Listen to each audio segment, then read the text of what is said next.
పరిశుద్ధ బైబిల్ గ్రంథంలో నుండి లూకా సువార్త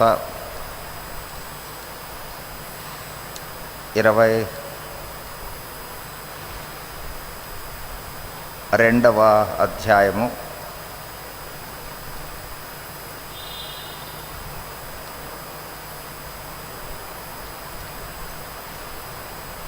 7వ వచనం నుండి 12వ వచనం వరకు కలిసి చదువుకుందాం. 7 నుండి 12. పస్కా పశువును వధింపవలసిన పులియని రొట్టెల దినము రాగా యేసు పేతురును యోహానును చూచి, మీరు వెళ్ళి మనము భుజించుటకై పస్కాను మన కొరకు సిద్ధపరచుడని వారిని పంపారు. వారు మేమెక్కడ సిద్ధపరచగోరుచున్నామని ఆయనను అడుగగా ఆయన, ఇదిగో మీరు పట్టణంలో ప్రవేశించినప్పుడు నీళ్లకుండ మూసుకొని పోవచ్చున్న ఒకడు మీకు ఎదురుగా వచ్చును. అతడు ప్రవేశించి ఇంటిలోనికి అతని వెంట వెళ్ళి, యేసును నా శిష్యులతో కూడా పస్కాను భుజించుటకు విడిది గల ఎక్కడని బోధకుడు నిన్ను అడుగుచున్నాడని చెప్పుడు. అతడు సామాగ్రి గల యొక్క గొప్ప మేడగది మీకు చూపించును, అక్కడ సిద్ధపరచుడని వారితో చెప్పాను. చాలమ్మా, ప్రార్థన చేసుకుంటా.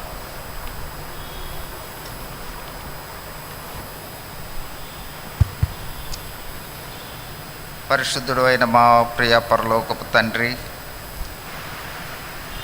యేసుక్రీస్తు ప్రభువారి అతి శ్రేష్టమైన, ఘనమైన, మహోన్నతమైన,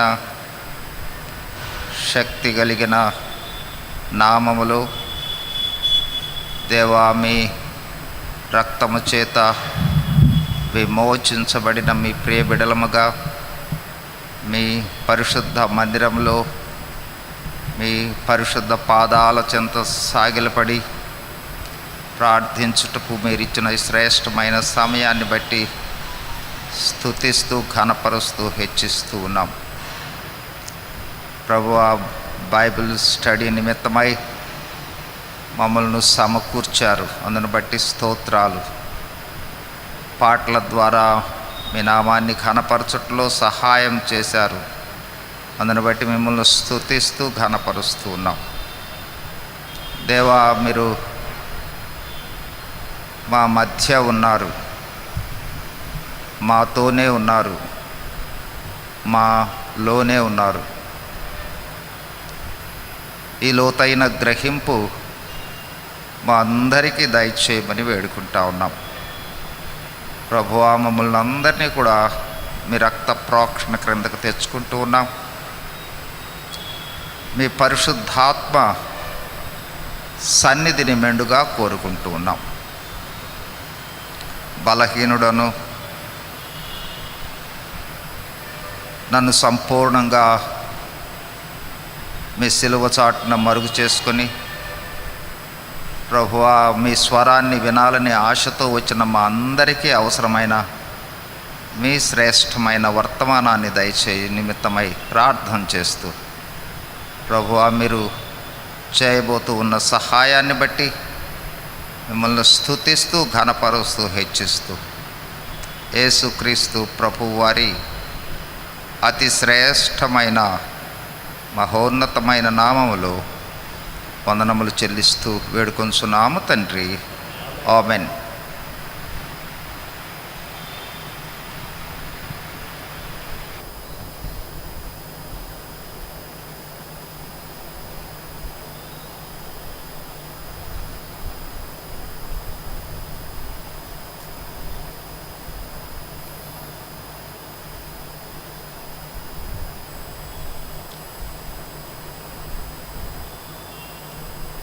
మన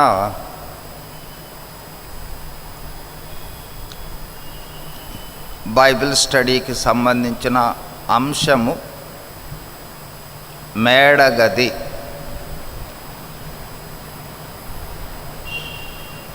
ఈ అంశానికి సంబంధించి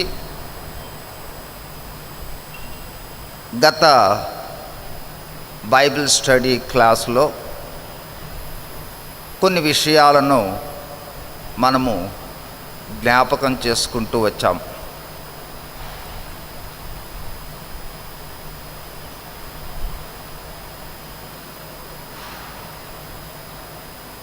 క్రొత్త నిబంధన గ్రంథంలో 3 మార్లు మేడగదిని గురించిన ప్రస్తావన సందర్భాలు ఉన్నట్లుగా చూచాము. అందులో మొదటిదిగా ఇప్పుడు చదువుకున్న వాక్య భాగంలో ఉన్న మేడగది.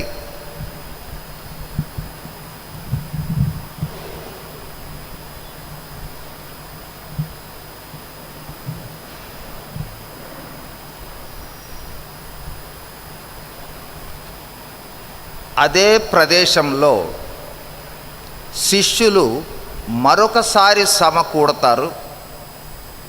అది రెండవసారి శిష్యులు సమకూడిన లేదా ఆ మేడగదిని సూచించే రెండవ సందర్భాన్ని కూడా చూచాం. అదేమిటంటే యోహాను సువార్తలో 20వ అధ్యాయంలో చూస్తాం. అయితే ఈ యోహాను సువార్త 20వ అధ్యాయంలో మేడగది అనే పదాన్ని మనము ఆ సందర్భంలో చూడము. చాలాసార్లు మనకు సందేహం రావచ్చు. ఆదివారం సాయంకాలం శిష్యులు యూదులకు భయపడి తాము కూడి ఉన్న ఇంటి తలుపులు మూసుకొని ఉండగా అని చెప్పబడిన ఆ గది స్పష్టంగా మేడగది అనేది చెప్పబడి ఉండదు. సందేహం వచ్చి ఉండవచ్చు చాలామందికి నిన్న క్లాస్లో. అయితే జ్ఞాపకం చేసుకోవాల్సిన విషయం ఏంటంటే, ఈ సందర్భంలో జ్ఞాపకం చేసే విషయం ఏంటంటే, ఏదైనా డౌట్ వచ్చినట్లయితే క్లాస్ అయిపోయిన తర్వాత అడిగినా ప్రాబ్లం లేదు. తర్వాత నేనేంటంటే వయసు రీత్యా కానీ నా ఆరోగ్య రీత్యా కానీ స్కిప్ అయిపోతూ ఉంటాను. కాబట్టి స్కిప్ అయినప్పుడు క్లారిటీ మిస్ అయ్యింది అని అనుకున్నప్పుడు ఒకసారి అడగండి క్లాస్ అయిపోయిన తర్వాత, లేదా ఇంకొక సందర్భంలో అడిగినా కూడా క్లారిటీ వస్తుంది. ఎందుకంటే డౌట్గా ఉంచుకోకండి. ఇక తర్వాత రెండవదిగా యోహాను సువార్త 20వ అధ్యాయంలో ఒక గదిని చూచాము. అక్కడ యేసు ప్రభువు వారు మూసివేసిన తలుపులు ఉన్న గదిలోనికి ప్రవేశించి శిష్యులకు తను కనపరుచుకుంటాడు. ఆ సందర్భంలో జరిగిన విషయాలన్నీ కాదు, కానీ ఈ 3 సందర్భాలను జ్ఞాపకం చేయాలనేదే ఇక్కడ ప్రాముఖ్యంగా గతంలో విన్నదాన్ని రీక్యాప్ చేసుకుంటున్నాము. ఇక్కడ ఇది మేడగదేనా అనే ప్రశ్న ఒకవేళ ఉదయించినట్లయితే స్పష్టంగా అక్కడ చెప్పబడలేదు. కానీ ఒకసారి అపోస్తులుల కార్యములలోకి వచ్చి చూడండి. 12వ అధ్యాయము 12వ వచనం. అప్పుడు వారు ఒలీవల వనమనబడిన కొండ నుండి యెరూషలేమునకు తిరిగి వెళ్ళిరి. ఆ కొండ యెరూషలేమునకు విశ్రాంతి దినమున నడవదగినంత సమీపమున ఉన్నది. వారు పట్టణములో ప్రవేశించి తాము బస చేయుచుండిన మేడగదిలోనికి ఎక్కిపోయిరి. అంటే వీళ్ళు యేసు ప్రభువు వారు చనిపోయిన తర్వాత బస చేస్తూ ఉన్నది మేడగది. కాబట్టి ఆ బస చేస్తూ ఉన్న మేడగదిలోనే యేసు ప్రభువు వారు పునరుద్ధానుడైన తర్వాత వాళ్ళకు బయలుపరుచుకున్నాడు. కాబట్టి 20వ అధ్యాయంలో చూచింది కూడా మేడగదేను. ఆ తర్వాత మూడవదిగా మనము ఈ మేడగదిని గురించి తర్వాత మనకు ముందుకు వెళ్ళినట్లయితే చూడండి, మేడగదిలోనికి ఎక్కిపోయిరి. ఎప్పుడు యేసు ప్రభువారు ఆరోహణమై వెళ్ళిన తర్వాత వాళ్ళు మేడగదిలోనికి ఎక్కిపోయి 14 దగ్గరకు వచ్చేటప్పటికి ఆ మేడగదిలోనే వీరితో కూడా కొందరు స్త్రీలను, యేసు తల్లి అయిన మరియయు ఆయన సహోదరులను ఏక మనసుతో ఎడతెగక ప్రార్థన చేయుచుండిరి. ఈ ప్రార్థన చేయుచున్న తర్వాత అదే మేడగదిలోనే మనకు పరిశుద్ధాత్మ బాప్తిస్మము శిష్యులు పొందినట్లుగా చూస్తాం. సరే, ఇప్పుడు కొద్దిగా క్లారిటీ వచ్చి ఉంటుంది. ఒకే మేడగదిలోనే 3 సందర్భాలను జ్ఞాపకం చేసుకోబోతా ఉన్నాము. సిలువ మీదకు వెళ్ళక ముందు, శుక్రవారానికి ముందు, దాన్నే మాండే థర్స్డే అంటారు, లేదా దాన్నే అదే రోజుని పరిశుద్ధ శుక్రవారము, పరిశుద్ధ గురువారము అంటారు. కాబట్టి ఆ గురువారం రోజున మనము ఈ శిష్యులు మేడగదిలోనికి వెళ్ళింది అంటే సిలువకు వెళ్ళక ముందు మేడగదిని జ్ఞాపకం చేసుకోబోతా ఉన్నాం ఇప్పుడు. తర్వాత పునరుద్ధానుడైన తర్వాత మళ్ళీ మేడగదిలో ప్రభు ప్రత్యక్షమవుతాడు. అక్కడ కొన్ని సందర్భాలు, అక్కడ ఉన్న అనుభవాలు తర్వాత చూస్తాము. ఆ తర్వాత యేసు ప్రభువారు పునరుద్ధానుడైన పరలోకమునకు ఎక్కిపోయిన తర్వాత 10 రోజుల తర్వాత మళ్ళీ మేడగది మీద ఇదే శిష్యులకు అనుభవాలు వస్తాయి. కాబట్టి 3 సందర్భాలలో జ్ఞాపకం చేసుకోబోతా ఉన్నాము. ఇప్పుడు ప్రారంభంలో మొదటి సందర్భంలో ఉన్న మేడగది అనుభవంలోకి రాబోతా ఉన్నాం ఇప్పుడు. సరే, మనందరికీ తెలిసిన విషయమే. గత క్లాసులో మనం జ్ఞాపకం చేసుకున్న విషయాలు ఏంటంటే, యేసు ప్రభు వారి యొక్క చివరి వారాన్నే పవిత్ర వారము అంటారు. అంటే ముగింపు అన్నమాట, క్లోజింగ్. దాన్నే హోలీ వీక్ అంటారు, దాన్నే ప్యాషన్ వీక్ అంటారు. ఈ చివరి వారంలో జరిగిన విషయాలను కూడా జ్ఞాపకం చేసుకున్నాము. చివరి వారం అంటే సహజంగా వారం అంటే 7 రోజులనే లెక్కలో మనం చూడకూడదు, కానీ సందర్భాన్ని బట్టి మనము ఆ వారాన్ని గురించి అక్కడ లెక్క వేసుకోవాల్సి ఉంటుంది. ఈ చివరి వారం అనేది మనకు ఎక్కడి నుండి ప్రారంభం అవుతుందంటే, యేసుక్రీస్తు ప్రభువారు యెరూషలేములోనికి జయప్రవేశము చేసిన రోజు నుండి ప్రారంభమై మరణించిన తర్వాత పునరుద్ధానము ఈ మధ్యలో ఉన్న అక్కడ నుండి లెక్కేస్తే 8 రోజులు వస్తుంది. ఎప్పటి వరకు? ఈస్టర్ వరకు. కాబట్టి మొదటిదిగా యేసు ప్రభువారు యెరూషలేములోనికి జయప్రవేశం చేయటము, అది మొదటి రోజు. రెండవ రోజునేమో మళ్ళీ యెరూషలేము వెళ్తాడు ప్రభువు. వెళ్ళి రూకలు మార్చే వాళ్ళని అన్నిటినీ కూడా పడవేసేసి ఆ తర్వాత మళ్ళీ తిరిగి వస్తాడు. ఆ రెండవ రోజునే జ్ఞాపకం చేసింది ఏంటంటే, రెండవ రాకడకు సంబంధించిన విషయాలన్నీ రెండవ రోజునే జ్ఞాపకం చేసింది. ఇక సోమవారం తర్వాత మళ్ళీ మంగళవారము యేసు ప్రభువు వారు మంగళవారం రోజున మళ్ళీ తిరిగి వెళ్ళి సమాజ మందిరంలో అక్కడ ఉన్న వాళ్ళందరితో కూడా కొంతసేపు చర్చించి మళ్ళీ తిరిగి రావడం జరుగుతుంది. దాంతో మంగళవారం క్లోజ్ అయ్యింది. ఆ తర్వాత మళ్ళీ బుధవారము అభిషేకించబడింది. మరి అభిషేకించబడింది బుధవారం రోజున. అదే రోజున ఇస్కరియోతు యూదా వెళ్ళి ఒప్పందం చేసుకుంటాడు యేసుక్రీస్తు ప్రభువును అప్పగిస్తానని. బుధవారం అప్పగిస్తానని ఒప్పందం చేసుకొని గురువారం అప్పగించేస్తాడు. శుక్రవారం సిలువకు వెళ్ళిపోతాడు యేసు ప్రభు. సరే, అది బుధవారం రోజు. బుధవారము తర్వాత నెక్స్ట్ గురువారం. ఇప్పుడు గురువారం మొత్తము మనం ధ్యానించబోవడంలా గురువారం రోజు జరిగిన ఒక్క మేడగది అనుభవమే. గురువారం ఏంటంటే మేడగది అనుభవము. తర్వాత అక్కడ నుండి శిష్యులతో పాటు కిద్రోను వాగు దాటి గెత్సెమనే తోటకు వచ్చి అక్కడ యేసు ప్రభువారు బంధించబడతాడు. అయితే మనము ఆ మేడగది దిగి వచ్చిన సందర్భాన్ని జ్ఞాపకం చేసుకోవటంలా కేవలము గురువారం రోజు ఆ మేడగదిలో ఉన్న సందర్భంలో జరిగిన విషయాలనే జ్ఞాపకం చేసుకోబోతా ఉన్నాం. ఓకే, ఇప్పుడు ఆ గురువారము అనేది వాస్తవానికి పస్కా ఆచరించటం కొరకై ఆ గురువారం రోజునే, అంటే తెల్లవారితే యేసు ప్రభు వారు సిలువకు వెళ్ళటమే. ఈ రోజు ఏంటంటే మనం జ్ఞాపకం చేసుకుంటూ ఉన్న రోజు గురువారము, లేదా హోలీ థర్స్డే అంటారు, లేదా మాండే థర్స్డే అంటారు. ఈ రోజు తర్వాత నెక్స్ట్ గుడ్ ఫ్రైడే. ఇది జ్ఞాపకం ఉంచుకోవాలి. సో వాస్తవానికి ఈ గురువారం రోజున మాండే థర్స్డే అంటానికి కారణం ఏంటంటే ఆయన ఒక ప్రత్యేకమైన ఆజ్ఞను ఇచ్చాడు అక్కడ.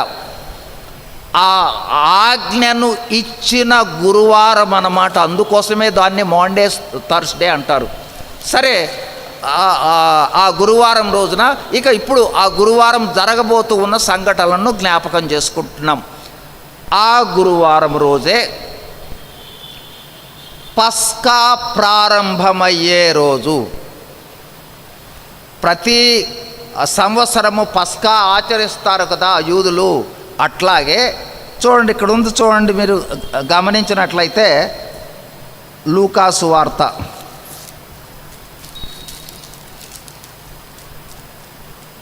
22:7 పస్కా పశువును వధింపవలసిన పులియని రొట్టెల దినము రాగా యేసు పేతురును యోహానును వీళ్ళిద్దరు శిష్యులను మీరు వెళ్ళి, ఇదిగో మీరు వెళుతూ ఉంటే నీటి కుండ తీసుకుని వెళుతూ ఉన్న ఒక వ్యక్తి మీకు కనిపిస్తాడు.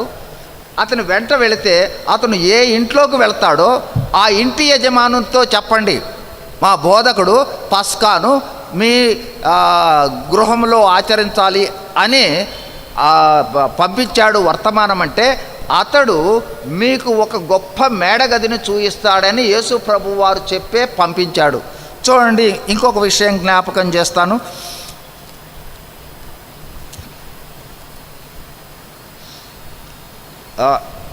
మార్కు సువార్త 14:12 పులియని రొట్టెల పండుగలో మొదటి దినమున వారు పస్కా పశువును వధించున్నప్పుడు ఆయన శిష్యులు, నీవు పస్కాను భుజించుటకు మేమెక్కడికి వెళ్ళి సిద్ధపరచవలనని కోరుచున్నాము. అంటే పస్కా పండుగ యూదులు 7 రోజులు ఆచరిస్తారు. ఈ 7 రోజులలో మొదటి రోజు, 7వ రోజు ప్రత్యేకంగా ఆచరిస్తారు.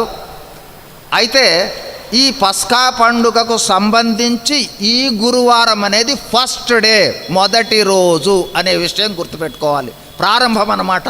పస్కా పండుగ 7 రోజులలో మొదటి రోజు ప్రారంభమవుతూ ఉన్న టైంలో పస్కా ఆచరించడానికి సంబంధించి శిష్యులను పంపిస్తాడు, పేతురు యోహానులను. వాళ్ళు సిద్ధపరచడానికి సంబంధించి అక్కడికి వెళతారు. ఒక మేడగదిని చూపించడం జరుగుతుంది. మేడగదిలో పస్కా సిద్ధపరచబడింది. కానీ పస్కాను భుజించక పూర్వము ప్రభువు చేసిన కార్యాన్ని మనం చూడాలి అన్నట్లయితే ఇప్పుడు యోహాను సువార్తలోకి రావాలి. యోహాను సువార్త 13వ అధ్యాయం.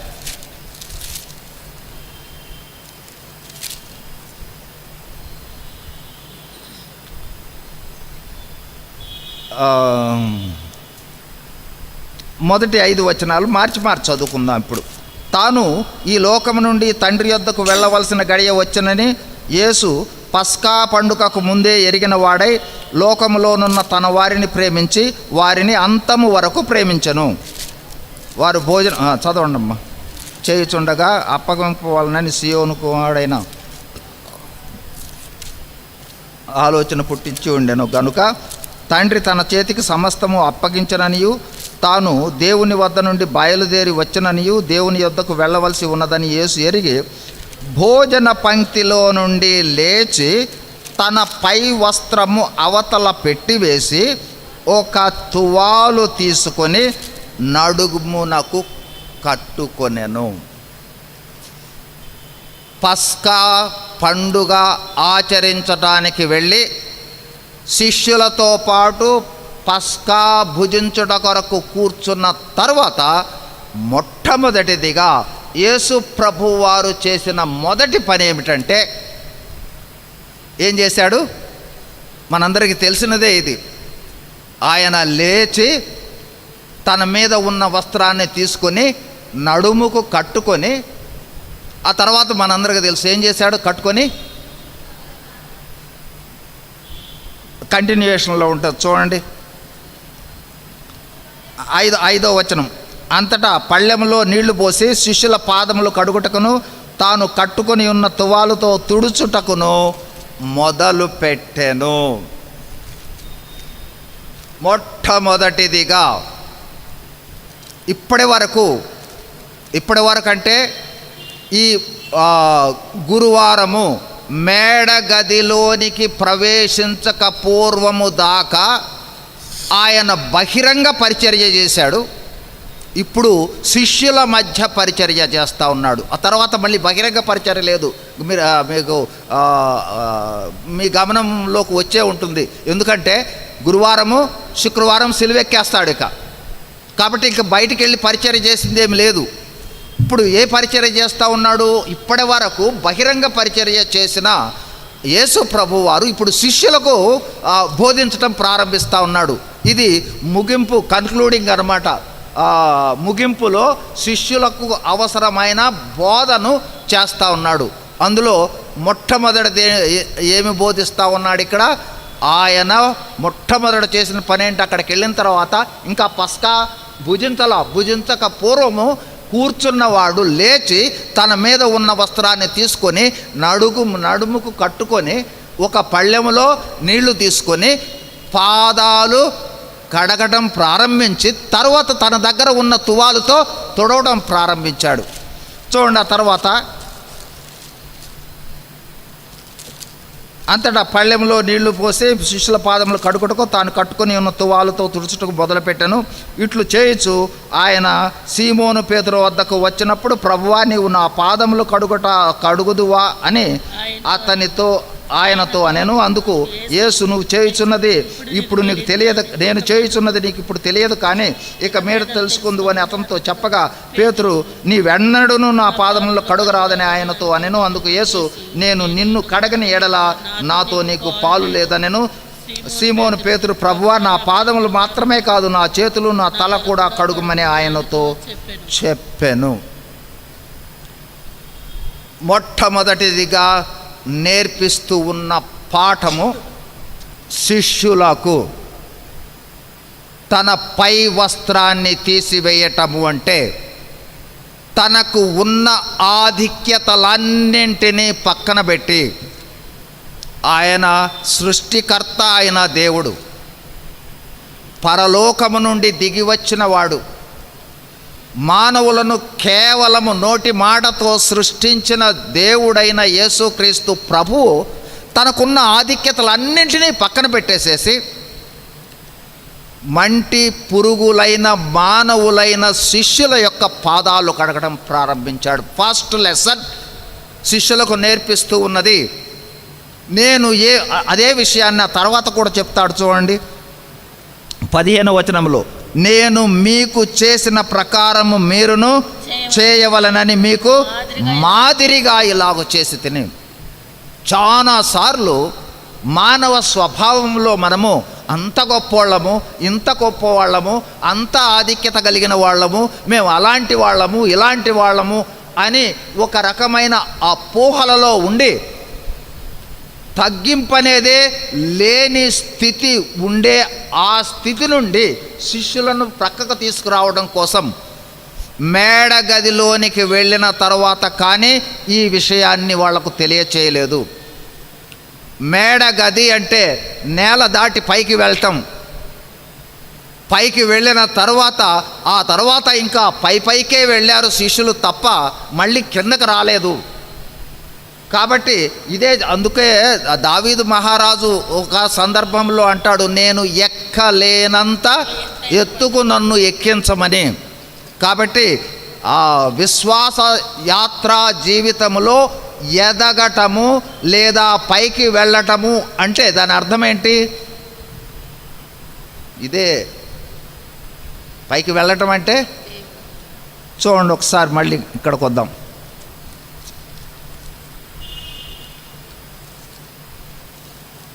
లూకా 22. తమలో ఎవడు గొప్పవాడు గా ఎంచబడును అని వివాదం పుట్టగా ఆయన వారితో ఇట్లా, నేను అన్యజనులలో రాజులు వారి మీద ప్రభుత్వం చేయుదురు, వారి మీద అధికారం చేయుదురు,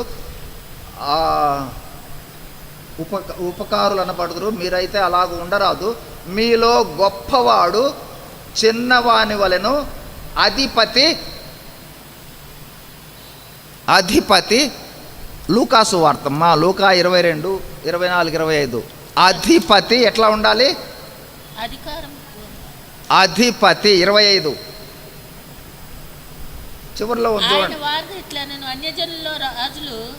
25 చివరికి రండి. వారి మీద అధికారం చేయువారు ఉపకారులు అనబడుదురు. మీరైతే అలాగ ఉండరాదు.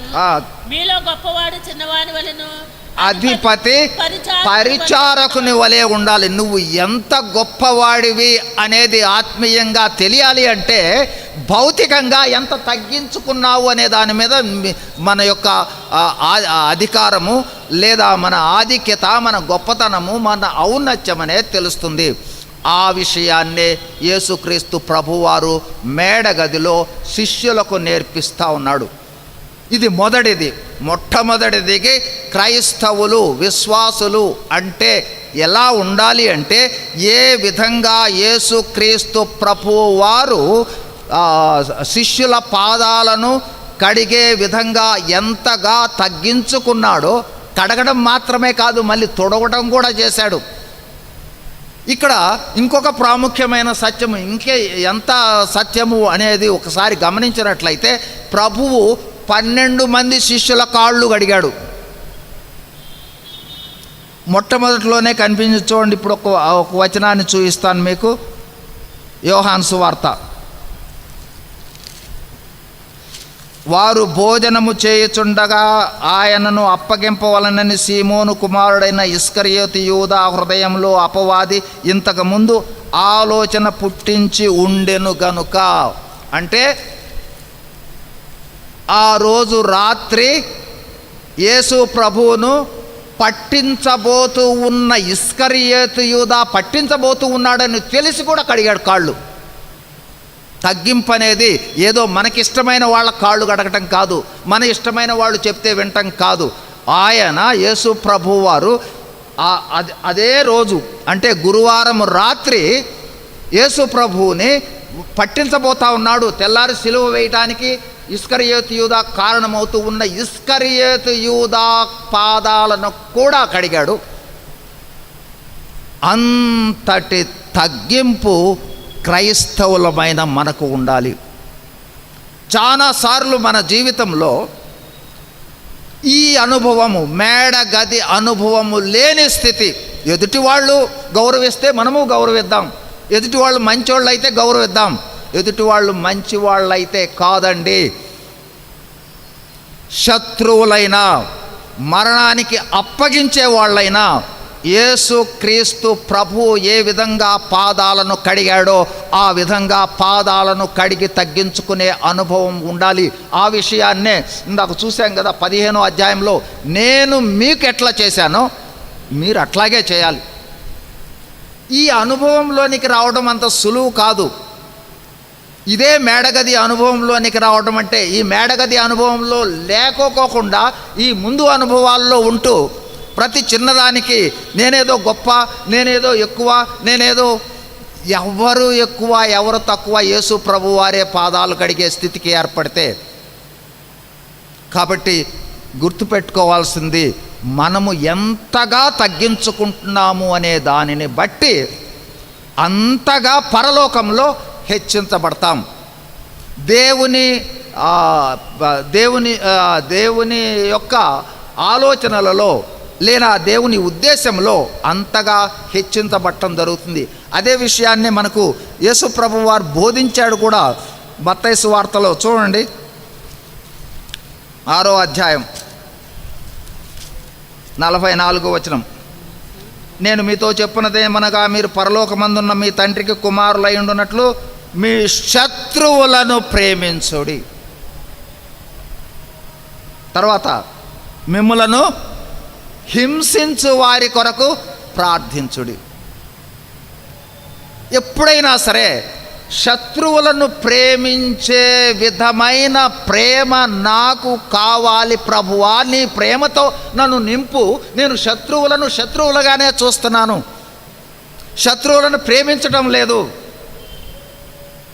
అనే ఆ అనుభవంలోనికి రావాలి అంటే డెఫినెట్గా మేడగది అనుభవంలోనికి రానంత కాలం వాక్యం చదువుకుంటాం, వాక్యంలో మనకి ఇష్టమైనవి పాటిస్తాం, ఇష్టం కానీ వదిలేసేస్తాం,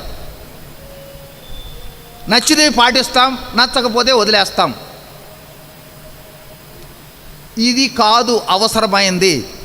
మీరు గమనించినా, మీరు కాదు మనము గమనించినా గమనించకపోయినా బాప్తిస్మ అనుభవంలోనికి వచ్చాము అంటే దాని అర్థం ఏమిటి?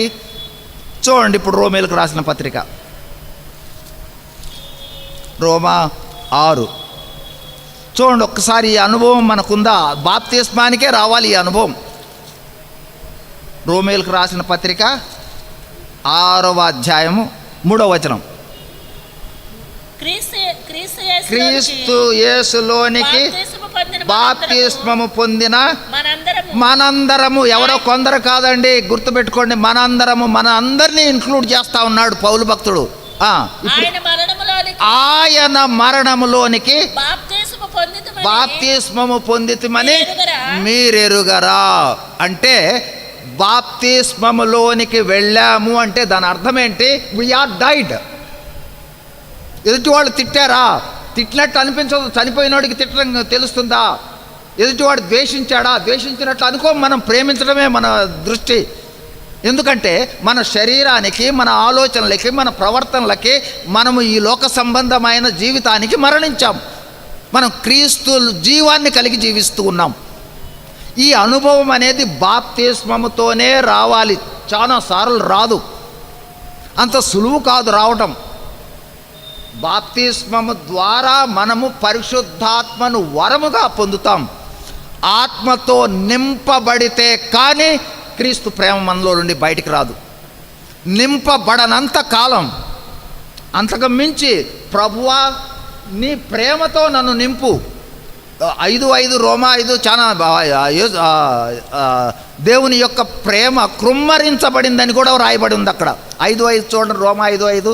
ఎందుకనగా ఈ నిరీక్షణ మనల్ని సిగ్గుపరచు, మనకు అనుగ్రహింపబడిన పరిశుద్ధాత్మ ద్వారా దేవుని ప్రేమ మన హృదయంలో కృమ్మరించబడిందంటే పొర్లి పారుతూ ఉంది ప్రేమ, కానీ దాని మీదకు వెళ్తాంలా మనం. అందుకోసమే ఎఫెసీ సంఘం కోసము పౌలు భక్తుడు రాస్తూ ఏమంటాడంటే, వీరి మనోనేత్రాలు తెరిపించావు అని అంటూ చూడండి. ఎఫెసీ 1వ అధ్యాయంలో బాప్తిస్మము పొందితే మనోనేత్రాలు తెరవబడ్డాయి. అయితే తెలియవలసింది ఉంది. చూడండి 17వ వచనంలో, 1:17లో మీ మనోనేత్రములు వెలిగింపబడినందున అని ప్రారంభించి ఆ తర్వాత చూడండి 19వ అధ్యాయంలో విశ్వసించు మన యందు ఆయన చూపుచున్న తన శక్తి యొక్క అపరిమిత మహత్యమెటిదో మీరు తెలుసుకోవాలనని మన దేవుడైన మహిమ స్వరూపి అయిన తండ్రి తను తెలుసుకున్నట్టు యందు మీకు జ్ఞానమును ప్రత్యక్షత కలిగిన మనస్సు, ఇది కావాలి. మనోనేత్రం తెరవబడింది. అయితే నిజమైన జ్ఞానం కావాలి, నిజమైన దైవ ప్రత్యక్షత కావాలి. దైవ ప్రత్యక్షతలోకి వెళ్ళటం కోసం ఎఫెసీ సంఘం కోసం పౌలు భక్తుడు రాస్తూ ఉన్నాడు.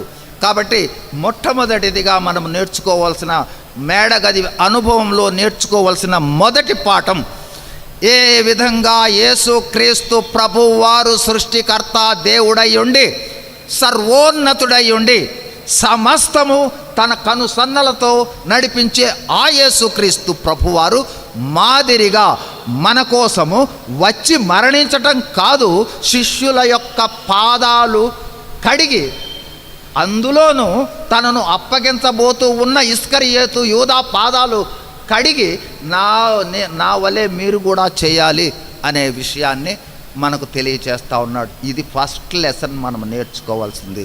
ఈ అనుభవానికి వచ్చామా ఎప్పుడైనా? ఈరోజు కూడా చిన్న విషయానికి కూడా స్పందించి మనకు నచ్చకపోతే చాలు దేవుని సన్నిధిలో చేస్తాం, నచ్చకపోతే ఆ వ్యక్తితో సహవాసం కొంతకాలం ఆపండి, పర్వాలా. దేవుని సన్నిధిని వదిలివేయటానికి వాస్తవంగా ఈ ఒక విషయాన్ని మనం గమనించినట్లయితే, ఎవరు దావీదు భక్తుడు అంటాడు, నా 90వ అధ్యాయంలో అనుకుంటా, ఒకసారి ఆ వచనం చూపిస్తాను చూడండి.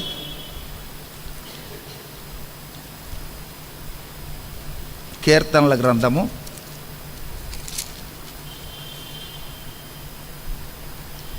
'నా దినములు లెక్కింపుట నేర్చుము' అని ఉంటుంది చూడండి. ఎక్కడది అన్న? 70:12 90:12 ఒకసారి చూడండి. ఆ జ్ఞాన హృదయము కలుగునట్లుగా చేయుము, మా దినములు లెక్కింపుట మాకు నేర్పుము. ఒకసారి ఎప్పుడైనా ఎందుకు ఈ మాట అన్నాడో గుర్తుపెట్టుకున్నారా? ఎప్పుడైనా జ్ఞాపకం చేసుకున్నారా? రక్షింపబడి ఏదో ఒక రోజున బ్యాప్టిజం తీసుకున్నాం కదా, అవునా? రక్షింపబడ్డప్పుడు అందరం బ్యాప్టిజం తీసుకున్నాం కదా, ఓకేనా? ఎంతకాలం అయిందంటే బ్యాప్టిజం తీసుకొని నేను 20 సంవత్సరాలు అయింది, 30 సంవత్సరాలు అయింది అని చెప్తాం. కానీ నిజముగా బాప్తిస్మము తీసుకున్న తర్వాత యేసుక్రీస్తు జీవాన్ని కలిగి దేవునికి అయిష్టంగా లేకుండా దేవుని యొక్క వాక్య ప్రకారం జీవించిన దినాలే నిజమైన మన రక్షణ అనుభవంలో ఉన్న దినం. అదే మాట ఇక్కడ చెప్తుంది, మా దినములు లెక్కించుట నేర్పు. ఏ రోజు మనము దేవుని సన్నిధికి దూరం అయ్యామో ఆ రోజు లెక్క రాదు. ఏ రోజున మనము దేవునికి ఇష్టం లేకుండా జీవించామో ఆ రోజు లెక్కలోనికి రాదు. కాబట్టి నేను రక్షింపబడ్డాను కదా, 30 సంవత్సరాలు 40 సంవత్సరాలు అని చెప్పుకోవటం కాదు. రక్షింపబడిన తర్వాత క్రీస్తును పోలిన జీవితము ఎన్ని రోజులు జీవించాం. కాబట్టి ఇది చాలా ప్రాముఖ్యమైన సత్యం. ఇప్పుడు ఇక్కడే చూశాం కదా, ఎంత తగ్గించుకోమని చెప్తున్నాడు, ఎంత తగ్గించుకున్నాం మనం. తగ్గింపు లేని జీవితం జీవించిన రోజు అకౌంటబుల్ కాదు. ఓకే, ఇంతవరకు మొదటిదిగా ఇక్కడ ఒక ఆజ్ఞను చూస్తూ ఉన్నాం. ఏమి ఆజ్ఞ? ఇక్కడ ఒక ఆజ్ఞ ఇచ్చాడు. ఇక్కడ మొట్టమొదటిలోనే ఈ మేడగది మీద మొదటి ఆజ్ఞ ఇప్పుడు చూసింది ఏ ఆజ్ఞ? నేను మీకు ఏ విధంగా చేశానో మీరు అదే విధంగా చెయ్యాలి. నేను ఏ విధంగా మీకోసం పరలోకము నుండి దిగి వచ్చి ప్రాణాన్ని పాపులైన మీకోసం అర్పించానో మీరు కూడా పాపులైన వారి కొరకు ప్రాణాన్ని అర్పించాలి. నేను ఏ విధంగా ప్రేమిస్తూ ఉన్నానో అదే విధంగా మీరు ఎలాంటి వాళ్ళనైనా శత్రువులనైనా సరే ప్రేమించాలి. ఇది ఆజ్ఞ. ఈ ఆజ్ఞ ఎప్పుడు ఇచ్చాడు? లాస్ట్ మినిట్లో ఇస్తా ఉన్నాడు. వెళ్ళబోతూ మేడగది మీదకు తీసుకొని వెళ్ళి ఇచ్చిన ఆజ్ఞ. ఓకే, ఇప్పుడు ఇంకొక విషయం ధ్యానిద్దాం. చూడండి, తర్వాత యోహాను సువార్త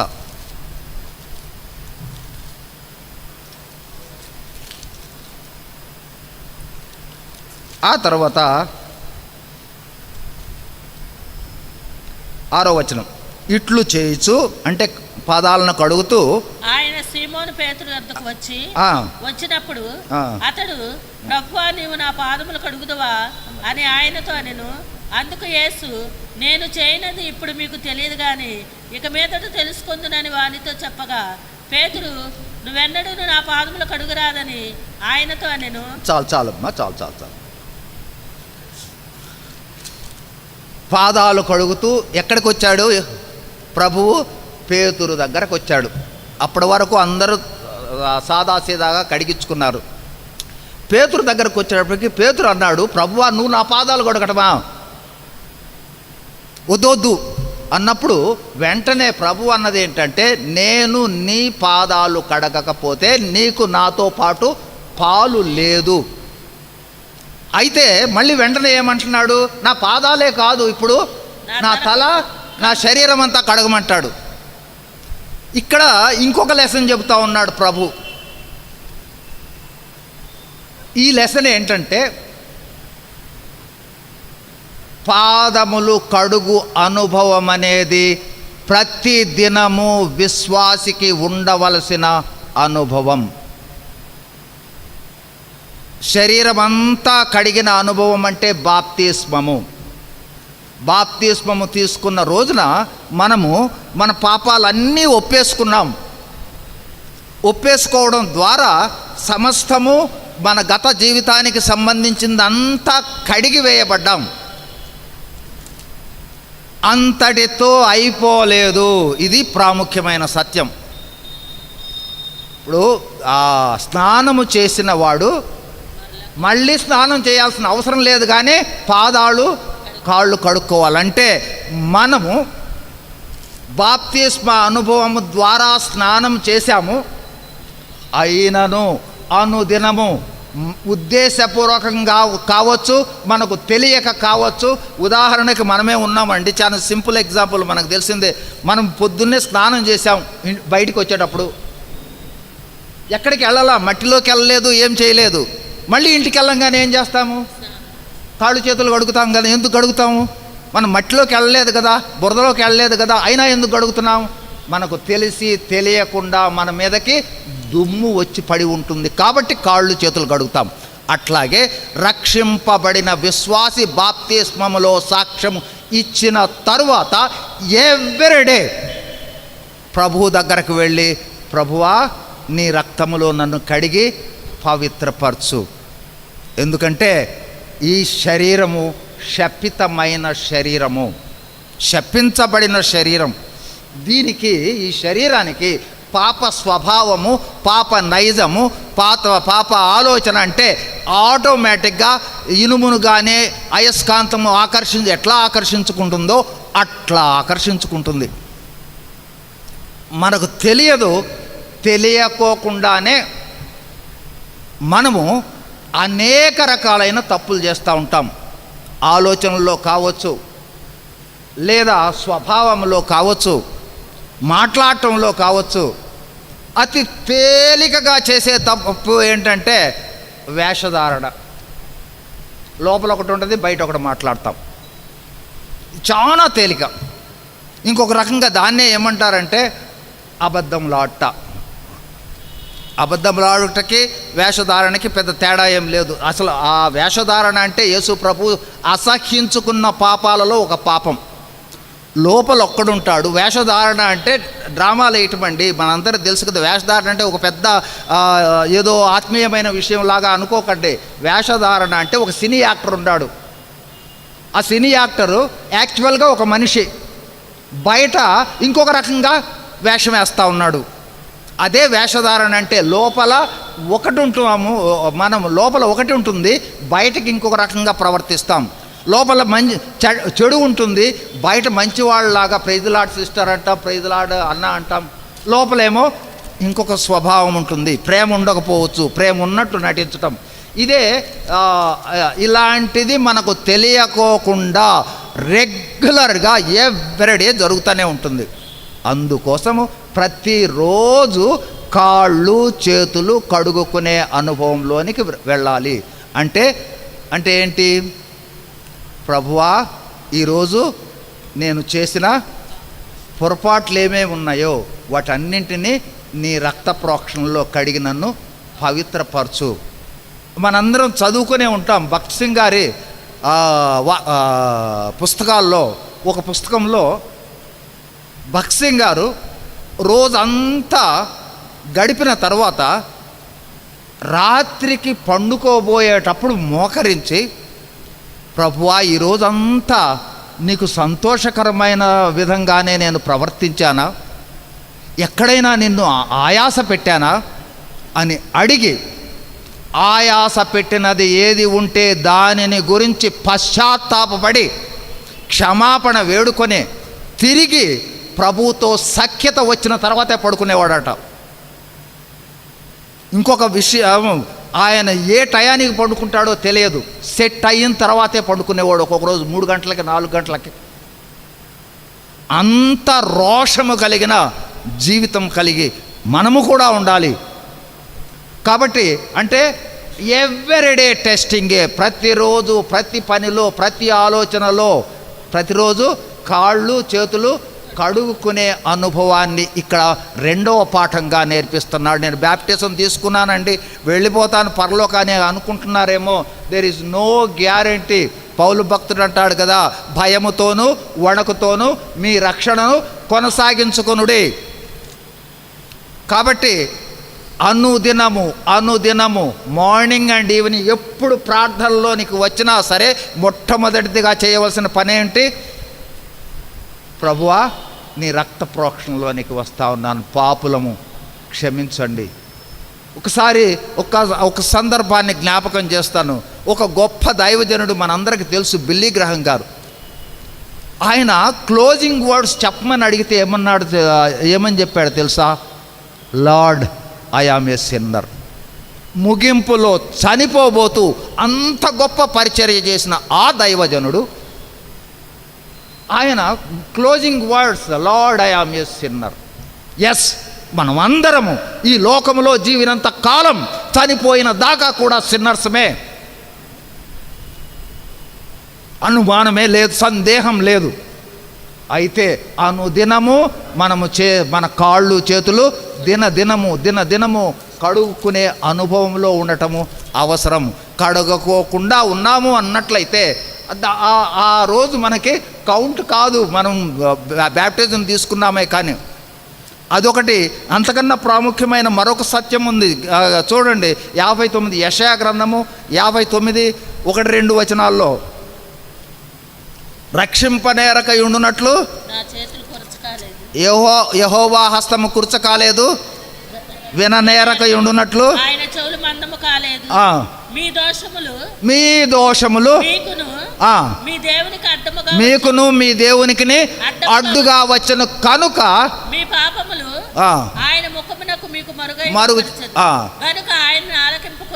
కనుక ఆయన ఆలకింపకున్నాడు. కాబట్టి మన స్వరము ఆయనకు వినపడాలన్నా, లేదా ఆయన మనకు మరుగు కాకుండా ఉండాలి అన్నట్లయితే మన దోషాలను ఏం చేయాలి? తుడిపేసుకోవాలి. ఫస్ట్ అండ్ ఫార్మోస్ట్ ప్రేయర్లో ఉండవలసిన చాలా విషయాలను చాలా రకాలుగా చెప్తూ ఉంటారు. ప్రేయర్లో ఇది ప్రారంభంలో ఉండాలి, అది ప్రారంభం ఉండాలి, ఓకే, అన్నీ ఉండాల్సినవే. అనేక రకాలైన అనుభవాల్లో చెప్తూ ఉంటారు. ప్రేయర్లో ఇదిగో థ్యాంక్స్ గివింగ్ ఉండాలి, వర్షిప్ ఉండాలి, ప్రేయర్లో అట్లాగే ఇతరుల కొరకు ప్రార్థన చేయటం అనేది ఉండాలి, మనవుల కోసం చేయాలి అని ఉండాలి. ఇట్లా రకరకాలైనవి చెప్తూ ఉంటారు. అన్నిటికన్నా ముందు మనం చెప్పే ప్రార్థన ఆయన చెవులలోకి వెళ్ళాలి అంటే ఆటంకంగా ఉన్న పాపాలను తొలగివేసుకోవాలి. ప్రభువా, పాపినైన నన్ను క్షమించు, నేను తెలిసి తెలియక ఇప్పటి వరకు చాలా చేశాను, అంతే, చేశాను, చేయలేదు అని అనుకోకండి. ఎందుకంటే బైబిల్ గ్రంథాన్ని ఎంత క్షుణ్ణంగా చదివితే అంతగా పాపాలు బయటపడతాయి. 4:17 యాకోబులో అంటాడు, యాకోబు భక్తుడు చెప్తాడు, మేలైనది చేయనెరిగి అలా చేయకుండుట ద్వారా పాపము కలుగును.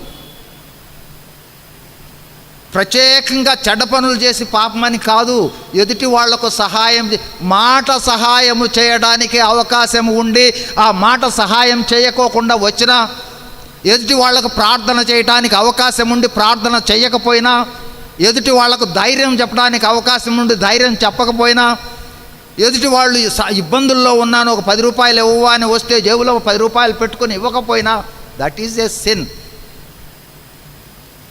ఎక్కడో పాపాలనంగానే ఎక్కడో వెళ్ళిపోయి శరీర కార్యములు స్పష్టమై ఉన్నాయి అని అక్కడికి వెళ్ళాల్సిన అవసరంలా. వాటితో పాటు మనం బైబిల్ ఎంత లోతుగా తెలుసుకుంటే అంత మనము ఎంత పాపులమో తెలుస్తాం. బైబిల్ గ్రంథము లోతులలోకి ఎంత లోతుగా వెళితే అంత పాప స్వభావం తెలుస్తుంది, అంతగా సరిదిద్దుకోవడానికి అవకాశం ఉంటుంది.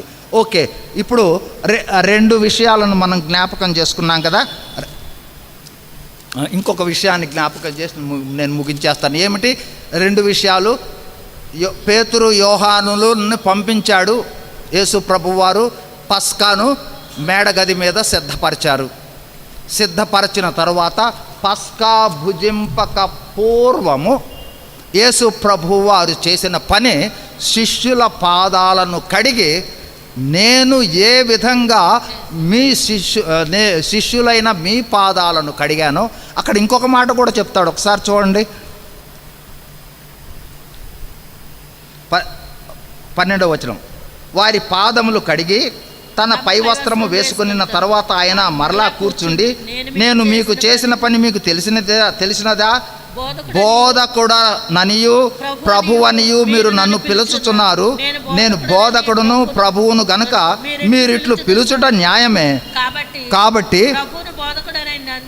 ప్రభువును బోధకుడైన నేను మీ పాదములు కడిగిన ఎడల, ఇక్కడ చూడండి, మీరు నేను చాలా గొప్పవాడిని చెప్తున్నారు కదా, నేనే పాదాలను కడిగాను, మీరు కూడా ఒకరి పాదాలు ఒకరి కడగలు. చాలా స్పష్టంగా క్లియర్గా యేసు ప్రభు వారు మనకు తేటగా తెలియజేస్తూ ఉన్నాడు.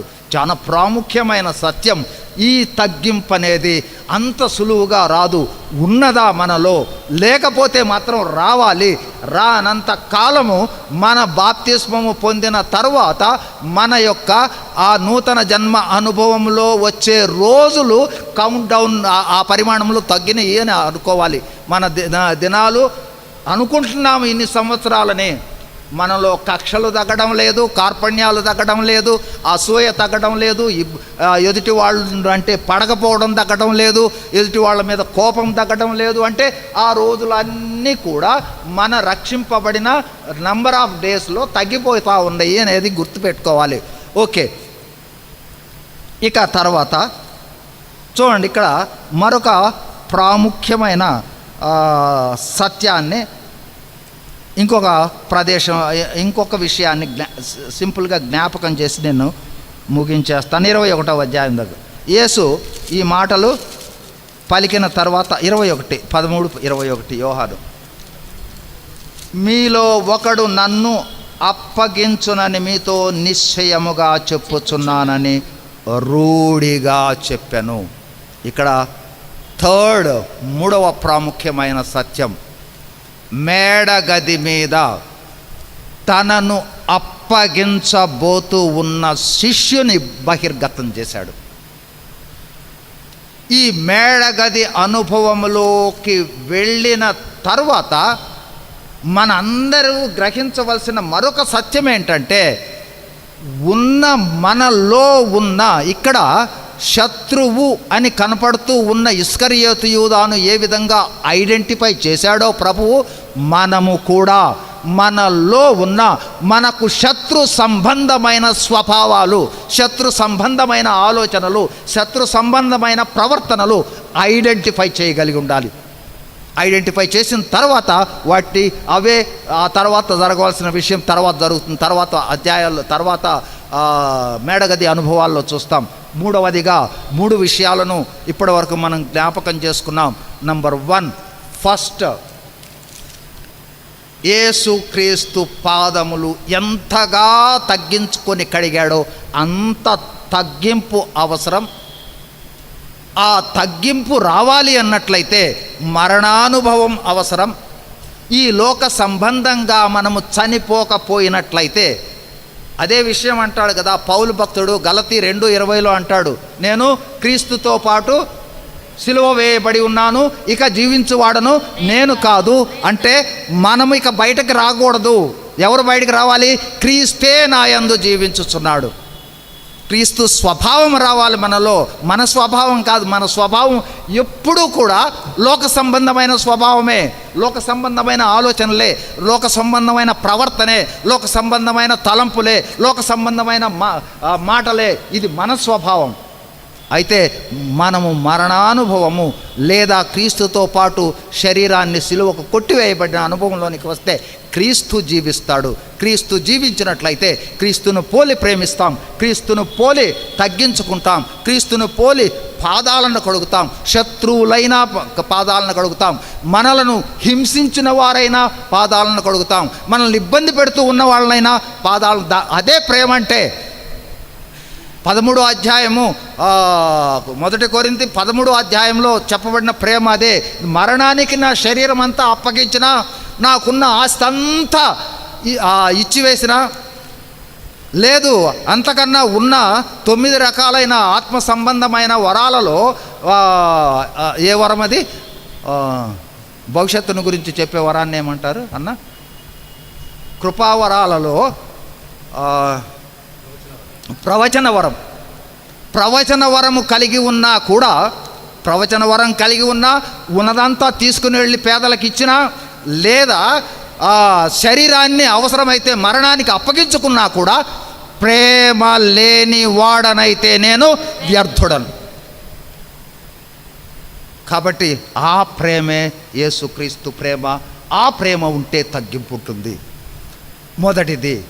రెండవదిగా, బాప్తిస్మము పొందిన మనము స్నానము చేసిన అనుభవము, కాళ్ళు చేతులు కడిగే అనుభవము. అంటే ఏంటంటే, మనము ఉద్దేశపూర్వకంగా కావచ్చు, వాటికి అవే ఉన్న పరిస్థితుల ప్రభావం చేత కావచ్చు, మనకు తెలిసి తెలియకోకుండా పాపముల్లో పడే ఉంటాం. కాబట్టి అనుదినము కాళ్ళు చేతులు కడుక్కునే అనుభవం కావాలి. మూడవదిగా, ఏ విధంగా యేసుక్రీస్తు ప్రభువారు తనతో ఉన్న 12 మంది శిష్యులలో నుండి తనను అప్పగించబోతూ ఉన్న యూదాని ఐడెంటిఫై చేసి, ఫలానే అతను, ఆ తర్వాత చూద్దాం ఎట్లా చెప్పాడనే విషయాన్ని, మన టైం అయిపోతుంది కాబట్టి ఎట్లా అనేది తర్వాత నెక్స్ట్ క్లాస్లో చూద్దాం. ఆ విధంగా శత్రువుని ఐడెంటిఫై చేసింది ఆ రోజునే. కాబట్టి ఈ అనుభవంలోనికి కూడా మనము వెళ్ళవలసిన అవసరం ఉంది. ఈ అనుభవంలోనికి వెళ్ళుట అనేదే అత్యంత ప్రాముఖ్యమైన సత్యము. కాబట్టి ఈ అనుభవంలోనికి వెళ్ళాలి అంటే మనము మేడగది అనుభవంలోనికి రావడం అనేది అవసరం. దేవుడు తన వాక్యమును దీవించునుగా.